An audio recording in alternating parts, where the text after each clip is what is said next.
ready. Yeah. Okay.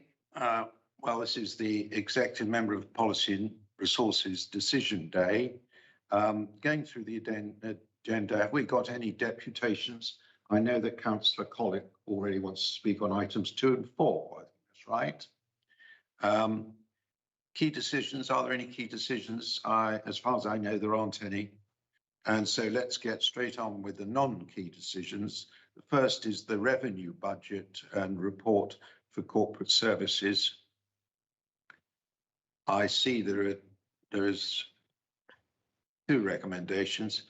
Is there anything on the legal or the financial side for the 2 recommendations at Paras 2 and 3? Nothing from legal either. Nothing's changed in this report. It sets out the detail in line with the overall cash limit guideline as set by Cabinet in December, as set out in Appendix 1 to this report. Okay, well, I agree the decisions at paragraphs 2 and 3 for that item. Moving on.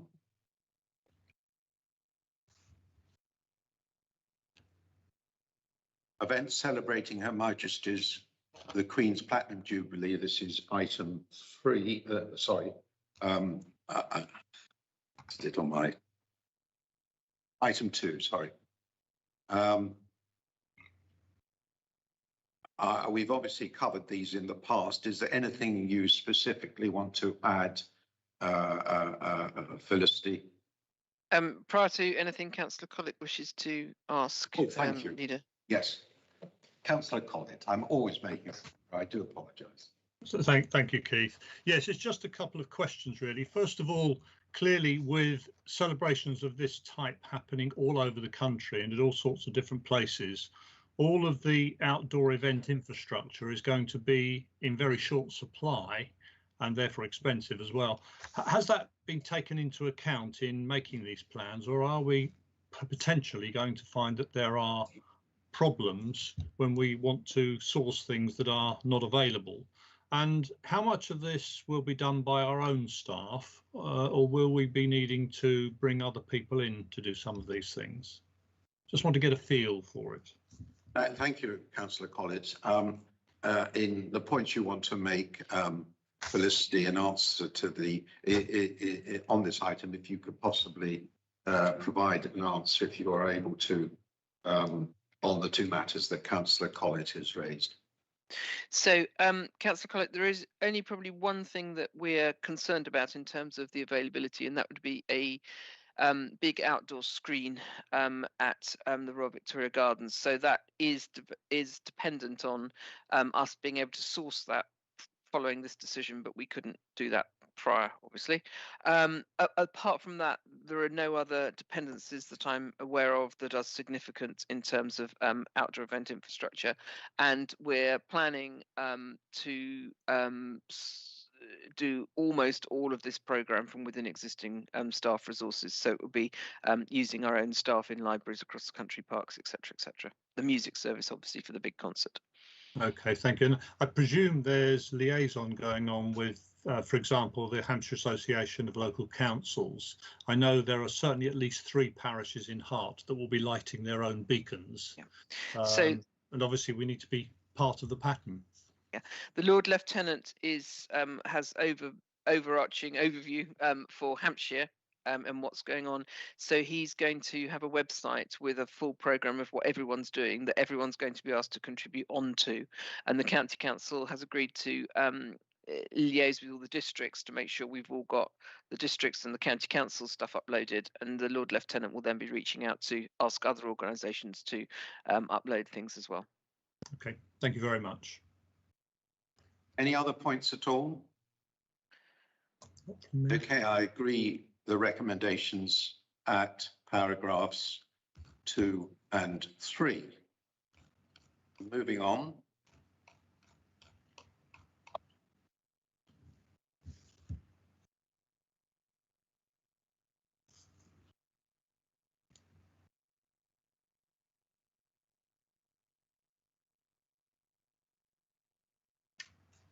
Investing in Hampshire Fund bids, enhancing the Catalyst programme supporting tech startups. This is item 3. I've not got really anything to add to this apart from the fact that the previous investment, as the text indicates, seems to have worked very well. And this is part of our programme to try to ensure that we're supporting technical innovation and sustainability through the Growing Hampshire Fund. Richard, have you got anything to add to that at all? Thank you, Leader. The only thing, yeah, absolutely. This is a very successful business accelerator for early stage innovation-led science and technology, and therefore it makes absolute sense to invest in it. I think the only things I want to draw out from the body of the report is we really want to, in the future, make as much from these foundations that we're laying as we possibly can. So there is a proposal to review and learn from the overall programme, to think about extending into a dialogue with Innovate UK or its predecessor, it's UK Research Innovation, I think they're called now, to secure the scope for further funding and further collaboration with some of the other universities. And I think we're also seeking, as the County Council develops its economic role further forwards, a closer working relationship with both the Science Park and the university. And what we really aim to do is to scale these activities so that we can make a much bigger bang for our buck in the future. Thank you. Thank you very much. Councillor Humby.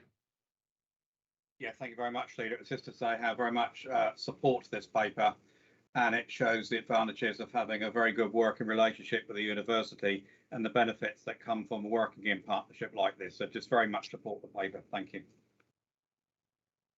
Anything from the legal and financial side?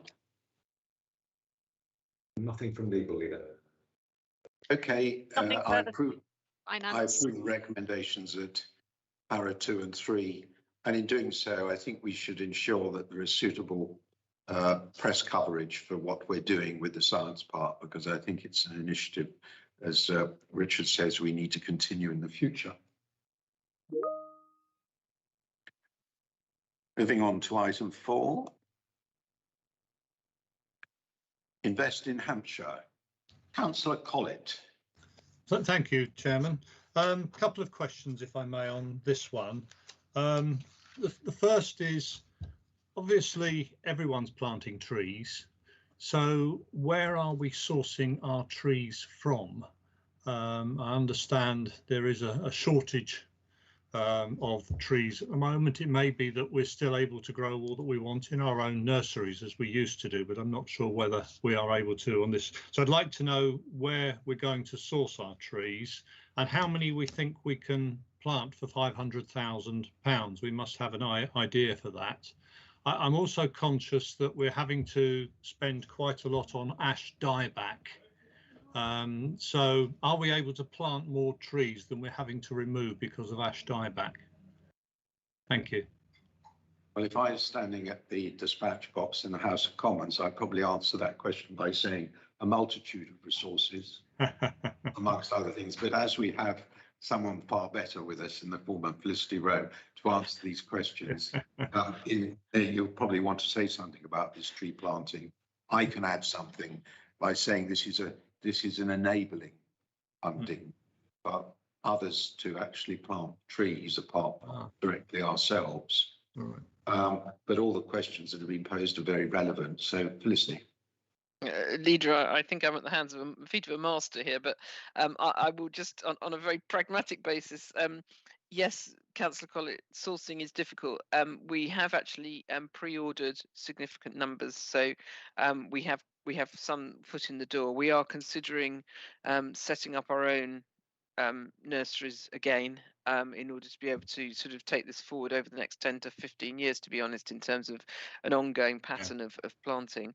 And you're absolutely right in terms of how many can we plant. As a county council, we haven't got enough land to do what we would want to do in terms of a community canopy for Hampshire. So this is very much an enabling initiative that will, in addition to our own planting, hopefully draw together a real range of other organisations, individuals, landowners, etc., to all head in the right direction. And we're going to be doing significant work with the Woodland Trust, because they are also doing a big scheme of providing trees, and we don't want to tread where they're already sort of established. So we are moving forward carefully and aware of some of the issues that might be in place.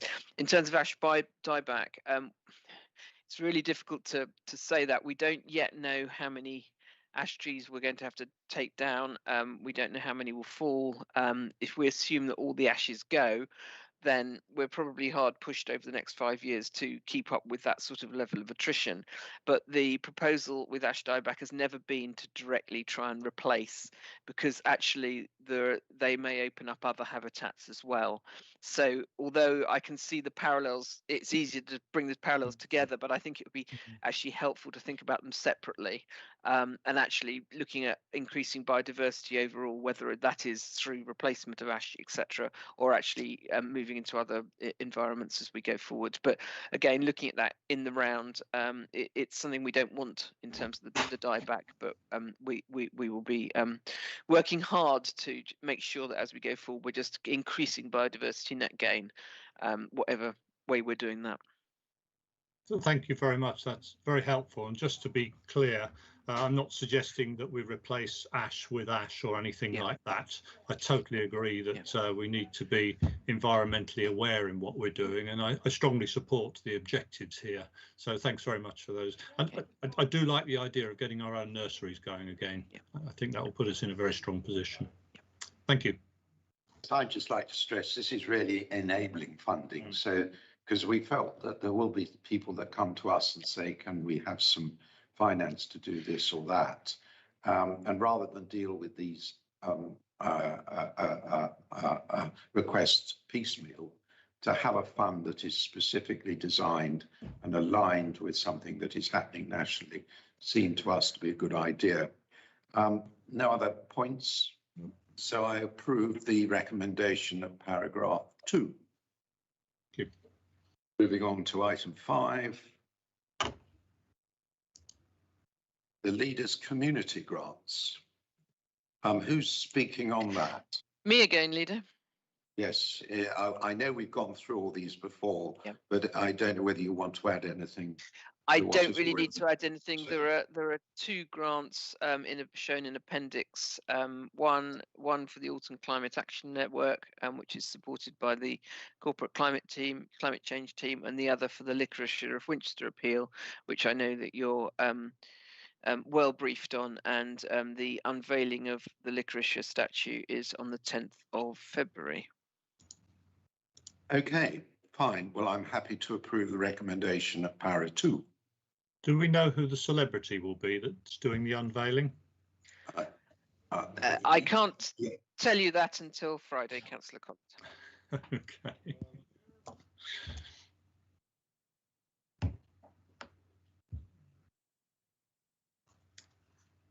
And moving on to item 6. Lost item 6. It's the exclusion resolution, Leader, so if you're happy to agree that. Thank you. Yes, item 6, to exclude the public, as this is a private matter. Don't think I need to say anything else about that, apart from just to check whether the audio has been switched off. I'll confirm when we've stopped, Leader.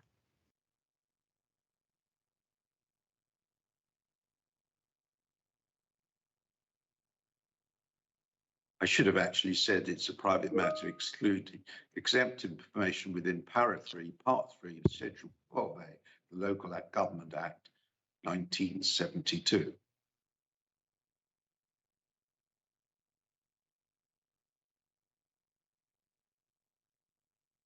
If you let